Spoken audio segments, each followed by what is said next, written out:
సుమన్ టీవీలో మీ personal and business promotions కోసం కింది నెంబర్కి కాంటాక్ట్ చేయండి.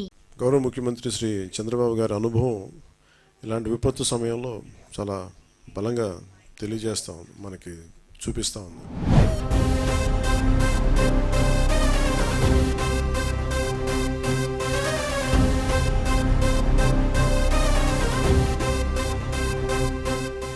నిన్న కూడా ఒక ₹1 కోటి డొనేషన్ ఇవ్వడం మనం ప్రకటించడం జరిగింది. నాకు పంచాయతీరాజ్ శాఖ మంత్రిగా కూడా నాకు ఎక్కువ బాధ్యత ఉంది. నాకు సో దాదాపు 400 పంచాయతీలు అనుకుంటే నేను ఒక్కొక్క పంచాయతీకి వ్యక్తిగతంగా నా తరపు నుంచి ₹1,00,000 రాష్ట్రం, మన సోదర రాష్ట్రమైన తెలంగాణకు కూడా నేను ₹1 కోటి నిధిని నేను విరాళంగా ప్రకటిస్తున్నాను.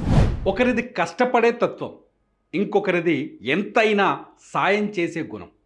ఆంధ్రప్రదేశ్కి వీళ్ళిద్దరూ వరమా అన్నట్టుగా ఉంది ఇవాళ పరిస్థితి చూస్తే. ఇంతకీ ఆ ఇద్దరు ఎవరో తెలుసా? మన ముఖ్యమంత్రి చంద్రబాబు నాయుడు, డిప్యూటీ సీఎం ఉప ముఖ్యమంత్రి పవన్ కళ్యాణ్. ఒకరికి ఒకరు తక్కువ కాదు అన్నట్టుగా కనిపిస్తున్నారు. నిజంగా ఇది ఏపీ ప్రజలు చేసుకున్న అదృష్టమా అనిపిస్తుంది.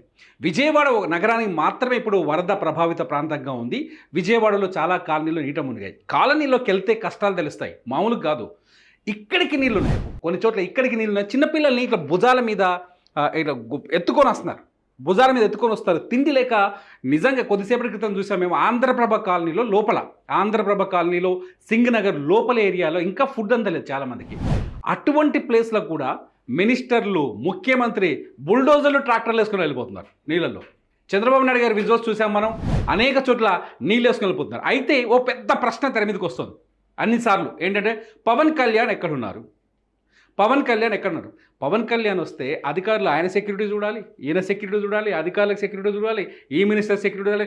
అసలే పవన్ కళ్యాణ్ ఆయన చూడడానికి 100 మంది వస్తారు, బయట నుంచి వస్తారు, పల్లపు ప్రాంతం నుంచి, వరద ప్రభావిత ప్రాంతం వదిలేస్తే. అసలు నిజంగా ఇవాళ పవన్ కళ్యాణ్ చేసిన ఇంకొక విషయాన్ని నేను గుర్తు చేయాలనుకుంటున్నాను. అందుకే ఇద్దరే అనే టైటిల్ ఎందుకు పెట్టాలని వచ్చిందంటే, నిద్ర లేకుండా రాత్రింబావులు పనిచేస్తున్నారు చంద్రబాబు నాయుడు. సొంత డబ్బుని ₹6 కోట్ల ప్రజలకు ఇలా విరాళంగా ఇచ్చారు పవన్ కళ్యాణ్.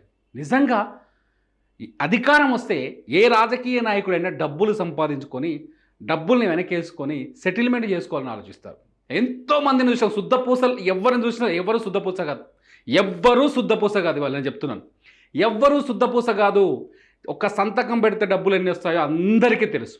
అటువంటి స్టేజ్లో ఉన్న ఒక వ్యక్తి అధికారంలో ఉన్నప్పుడు, అధికారంలో లేనప్పుడు రైతుల ఇళ్లకు వెళ్ళాడు, రైతులకి ఆర్థిక సహాయం చేశాడు.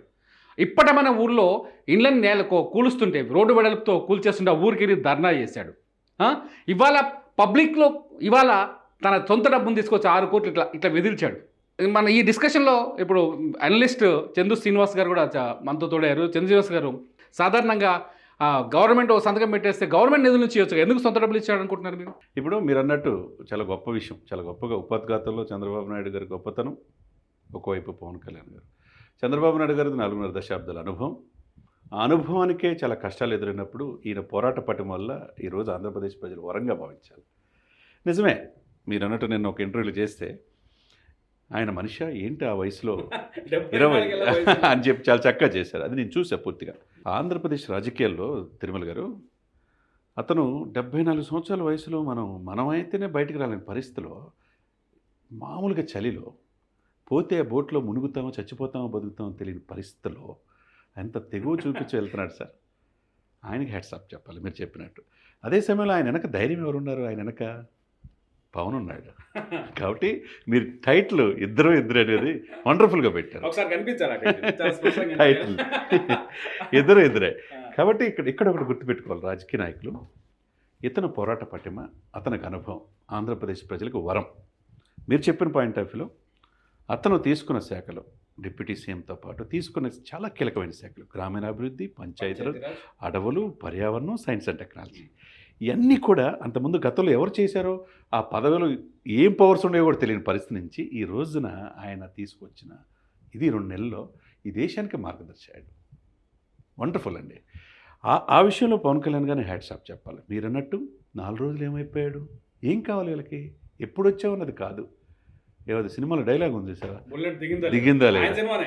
ఆయన సినిమా అదేవిధంగా మహేష్ బాబుది మహేష్ పోకిరి. బాబుది. పోకిరి సినిమా. అదే సమయంలో ఆయన గుండె చెరువు, ఈయన 6 అడుగుల బుల్లెట్. 6 అడుగుల బుల్లెట్, ఆయన గుండె, ఆ గుండె బతకాలరా బాబు అంటారు ఏదో సినిమాలో, ప్రభాస్ సినిమాలో. మంచి సినిమాలో ప్రభాస్. అంటే ఆయన ఏం గుండెరా బాబు అది. ఏం గుండె రా బాబు. ఆ గుండె బతకాలి. నిజంగా ఆ గుండె. నేను ఆ మాట చెప్దాం అనుకున్నాను, మీరు భలే గుర్తు చేశారు. చెప్పండి. నిజంగా అంటే సాధారణంగా రాజకీయ నాయకులు చాలామంది చూసాము. అంటే పవన్ కళ్యాణ్ని చూస్తుంటే ఒక కొత్త రాజకీయ విధానం కనిపిస్తుంది. సరికొత్త. అఫ్కోర్స్ చంద్రబాబు నాయుడు అంటే ఆయన అభివృద్ధి, డెవలప్మెంటు, సైన్స్ అండ్ టెక్నాలజీ, జనంలో ఉంటాడు, జనంలో ఆయన ఇమిడిపోయారు. ఆయన ఒక క్షణం కూడా జనం లేకుండా ఉండలేడు. పవన్ కళ్యాణ్ అనే వ్యక్తిని ఎలా ఉన్నాడో చూడాలని ఇప్పుడు జనం కోరుకుంటున్నారు. ఎందుకంటే కొత్తగా అధికారంలోకి వచ్చాడు. రాజకీయాల్లో ఉన్నప్పటికీ, ఆయన అది చేసినప్పటికీ, అనేక విమర్శలు ఎదుర్కొన్నప్పటికీ అధికారంలోకి వచ్చాడు. ఒక వ్యక్తికి అధికారం ఇచ్చినప్పుడు కదా గుణగణాలు తెలిసేవి, అంతే. వివేకానందుడు చెప్పినట్టు. అయితే అధికారంలోకి వచ్చాడు. ఇప్పుడు పవన్ కళ్యాణ్ మామూలు వ్యక్తిగానే, నా డబ్బులు వేరు, గవర్నమెంట్ డబ్బులు వేరు అనుకోవచ్చు అనుకోవచ్చు. మీరు ఏమీ లేనప్పుడు, మీరు అన్నారు ఇందాక మాట, ఏమీ లేనప్పుడే 5,000 మంది రైతులకి 34 కోట్ల రూపాయలు తన బిడ్డల డిపాజిట్లు కూడా తీసేసి ఇచ్చాడు సార్. ఏమీ లేనప్పుడు ఎమ్మెల్యే కూడా గెలిపించలేదు 2 చోట్ల. 10 సంవత్సరాల దశాబ్దం పైన పోరాడాడు. ఈ రోజున ప్రజల్ని ఆ సొంత డబ్బులు పక్కన పెట్టండి, అయిపోయింది. మీరు అన్నట్టు నేను నెల జీతం తీసుకుంటాన్నాడు పంచాయతీలో అసలు నిధులే లేవు, నా ఫర్నిచర్ నేనే తెచ్చుకుంటా అన్నాడు. చివరికి ఆయన ఈ రోజున సొంత డబ్బుని 400 గ్రామ పంచాయతీలు ఈ నీటిలో మునిగిపోయినాయని, ఒక్కొక్క పంచాయతీకి ₹1,00,000 అంటే ఎవరు ఈ దేశ చరిత్రలో, తిరుమల గారు మీకు దాదాపు 3 దశాబ్దాల అనుభవం ఉన్నది, ఈ దేశ చరిత్రలో ఏ ముఖ్యమంత్రి కానీ, ఏ ప్రధానమంత్రి, జనంలో సోషల్ మీడియాలో ఒక క్వశ్చన్ వస్తుంది. ఏం క్వశ్చన్ వస్తుంది అంటే, పవన్ కళ్యాణ్ కేవలం పబ్లిసిటీ కోసమో, నేనే గొప్ప అని చెప్పుకోవడం కోసమో, లేకపోతే తన దగ్గర సినిమా డబ్బులు బోల్డ్ ఉన్నాయి, టికెట్ డబ్బులు వసూలు చేస్తున్నాడు కాబట్టి ఆ డబ్బులతో ఇస్తున్నాడు అనుకుంటారు. దీనికి ఏం చెప్పొచ్చు మనం? ఇప్పుడు రోజు సినిమా తీస్తే 2 కోట్లు, సంవత్సరానికి 1000 కోట్లు, ఇవన్నీ వద్దనుకున్నాడుగా. ప్రజల కోసమే దశాబ్దం పైన పోరాడుతున్నాడు కదా. సినిమా తీస్తే 100 కోట్ల నుంచి ఆ 3 సినిమాల్లో కూడా షూటింగ్ కూడా టైం ఇవ్వట్లేదుగా. ఎందుకు చేయాలి సార్? 40 సంవత్సరాలకి 400 సినిమాలు తీసిన అనుభవం ఉంది ఆయనకి. అగ్ర హీరోగా చలామణి అవుతున్న వ్యక్తి ప్రజల కోసం ఎక్కడో సుగాలి ప్రీతి ఇన్సిడెంట్ జరిగితే వాళ్ళ అమ్మాయిని అత్యాచారం చేస్తే ఎవరు పట్టించుకోలేని నేటి తరం రాజకీయ నాయకుల్లో నేనున్నానమ్మా అని ఒక అపన్నాస్తం అందించాడు. ఎక్కడో ఉద్దానంలో రైతులు అక్కడ కిడ్నీ బాధితులు వేలాది మంది చనిపోతుంటే 4 దశాబ్దాల్లో ఏ ప్రభుత్వం పట్టించుకోకపోతే లండన్ నుంచి డాక్టర్ని పిలిపించి చేపించాడు సార్. ఏంటి సార్ అది? మీరన్నట్టు ఇప్పటం గ్రామంలో గోడలు కూల్చేస్తే సొంత డబ్బులు ఆ ఫ్యామిలీకి లక్షలాది రూపాయలు ఇచ్చి సహాయం చేశాడు. ఎక్కడ భవన కార్మికుల కోసం, ఎక్కడ మత్స్యకారుల కోసం, ఎక్కడ బోట్లు తగలపడిపోతే 3 కోట్ల రూపాయలు సహాయం. ఏంటి సార్ ఇవన్నీ పబ్లిసిటీ కోసం చేస్తాడా? ఈ చేతికి చేసిన సహాయం రెండో చేతికి తెలియదు సార్.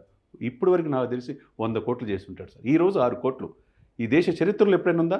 ఆ సీఎంకు ₹1,00,00,000, ఈ సీఎం ₹1,00,00,000 ఇచ్చామని చెప్పి కార్పొరేట్ సోషల్ రెస్పాన్సిబిలిటీ కింద చూపించుకునే ఈ కంపెనీలు, బడా పారిశ్రామికవేత్తలు, ప్రముఖ అగ్ర హీరోలు, ఈ దేశ చలామణి చేస్తున్న ఒకటి కాదు సెలబ్రిటీస్లు, ఎవ్వరికి లేని విధంగా ఈ రాష్ట్రానికి చేయాలని ఆ తలంపు ఎవరికైనా ఉంటుందండి? 400 పంచాయతీలు, 400 లక్షలు అంటే 4 కోట్ల రూపాయలు. 4 కోట్ల రూపాయలు నేను స్వయంగా ఇస్తానంటున్నాడు. నేను ఇప్పటికీ కూడా ఇంకా ఎక్కువ ఇవ్వాలని ఉంది, నాకున్న వనరుల రీత్యా ఇప్పటికి ఇది ఇవ్వగలుగుతాను అంటున్నాడు. సొంత డబ్బు. ఇక్కడ డిప్యూటీ సీఎం వ్యక్తిగతంగా అంటే చాలా స్పష్టంగా చెప్పాడు.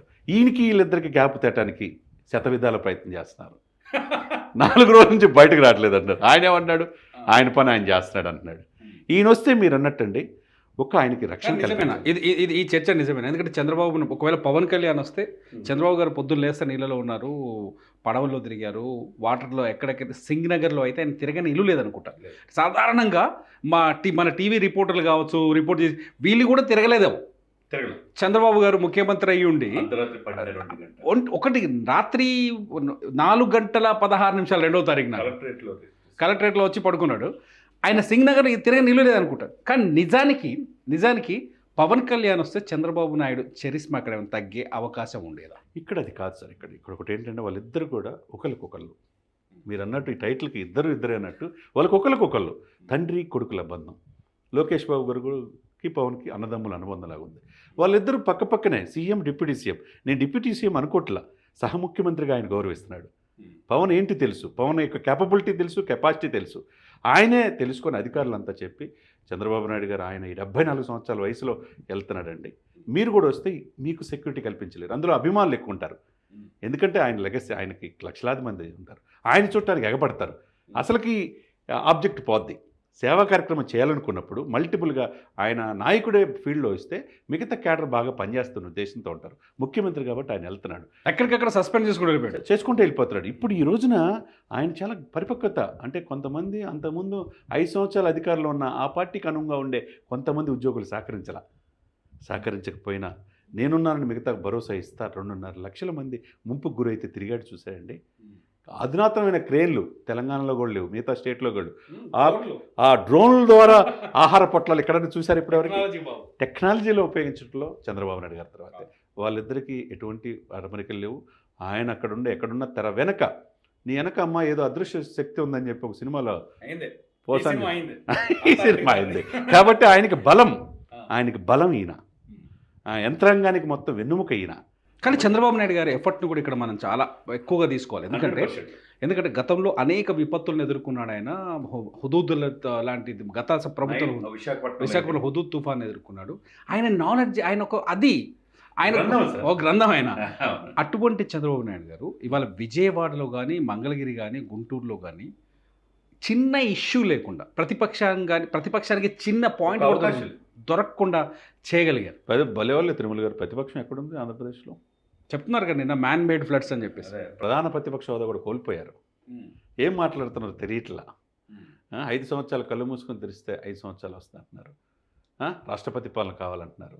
5 ముఖ్యమంత్రులు ఉన్నారు, ఉప ముఖ్యమంత్రులు ఉన్నారంటే గత ప్రభుత్వంలో 5 ఉన్నారు. ఒక్కళ్ళు కూడా ఎక్కడ కనపడుతున్నారా? ఆయన పక్కన నిన్న ఫ్లడ్స్లో వచ్చేటప్పుడు ఎవరున్నారు? ఒక వెల్లంపల్లి తప్పితే ఏ మంత్రులైనా కనపడుతున్నారా? మాట్లాడితే ఈయన మీద విరుచుకుపడి 4 పెళ్ళిళ్ళనే కొడాలి నాని, పేరు నాని, ఈ నానీలంతా ఏమైపోయారు? ఈ వంశీలు ఏమైపోయారు? ఎందుకు ప్రజలకు మీకు పట్టదా? అదే కృష్ణా జిల్లా నాయకులే కదా సార్ వీళ్ళంతా. మరి ఎందుకు ఏమైపోయారు వీళ్ళు? మీరేమంటారంటే మొత్తానికి పవన్ కళ్యాణ్ పొలిటికల్గా ఆయన వెళ్తున్న వే కావచ్చు, దారి కావచ్చు, కొంచెం డిఫరెంట్గా కనిపిస్తుంది. గతంలో ఏ రాజకీయ నాయకుడి దగ్గర కూడా కనిపించారా? ఇప్పుడు పవన్ కళ్యాణ్ చూస్తే మీకు ఏమనిపిస్తుంది? ఆయనలో ఓర్పు, నేర్పు, చేర్పు, కూర్పు ఇవన్నీ కలిస్తే పవన్ కళ్యాణ్ క్లియర్ కట్, స్థితప్రజ్ఞుడు, నేటి రాజకీయాలకి ఒక ఆదర్శం. ఆయన ఎవరు చాలా తక్కువగా అంచనా వేస్తూ ఉంటే దేశ రాజకీయాల్లో కూడా ఉంటాడని చెప్పి చాలా ఇంటర్వ్యూలో మనం చెప్పుకుంటూ ఉంటాం. ఎలా ఉంటాడు దేశ రాజకీయాలు, ఒక్కచాటుకి ఎలా ఉన్నాడు. కానీ అతనిలో జాతీయ భావజాలం, మోదీ గారి పైన విశ్వాసం, ఈ రాష్ట్ర ప్రజలకు ఏదో చేయాలన్న తపన ఏదైతే ఉందో ఈరోజు ప్రధానమంత్రి మోడీ గారి పక్కన కూర్చోబెట్టింది. అది దానికి ఓర్పు ఉండాలి. ఎవరైనా ఒక్క చాటు కూడా గెలవకుండా 2 చాట్లు ఓడిస్తే ఉంటారండి దశాబ్దం పైన పోరాడతా? ఈ ప్రజలు నాకెందుకు సినిమా తీసుకుంటే 1000 కోట్లు సంపాదించుకొని వెళ్ళిపోవచ్చుగా. దశాబ్దం ఉన్నారు, దశాబ్దం పోరాడాడు. ప్రజల కోసం చేయాలని 100% స్ట్రైక్ రేట్తో 21 సీట్లు వచ్చినాయి, 2కు 2 ఎంపీలు వచ్చినాయి. అది రాజకీయం అంటే. నేటి తరం రాజకీయ నాయకులు ఆయన్ని చూసి నేర్చుకోవాలంటారా లేదంటారా? నేర్చుకోవాలి. కనిపిస్తుంది క్లియర్ కట్ మొత్తానికి ఒక ఎఫర్ట్ అయితే కనిపిస్తుంది. ఇక్కడ ఏంటంటే ఇద్దరు అనే టైటిల్ పెట్టడానికి అర్థం కూడా అదేంటంటే మొత్తంగా నిన్నంతా 2 రోజుల పాటు ముఖ్యమంత్రిగా చంద్రబాబు నాయుడు గారు నీళ్లలో ఉంటూ నైట్ నిద్ర లేకుండా ఫుడ్ సప్లై చేస్తూ తిన్నారా తినలేదా కనుక్కుంటూ ఏ అధికారి పనిచేస్తాడని చూస్తూ ఎంతో ఎఫర్ట్ పెట్టారు. కట్ చేస్తే ఇవాళ సహాయం చేసే దగ్గరికి వచ్చేసరికి పవన్ కళ్యాణ్ ముందు వరుసలో మొదటి స్థానంలో నిల్చున్నారు.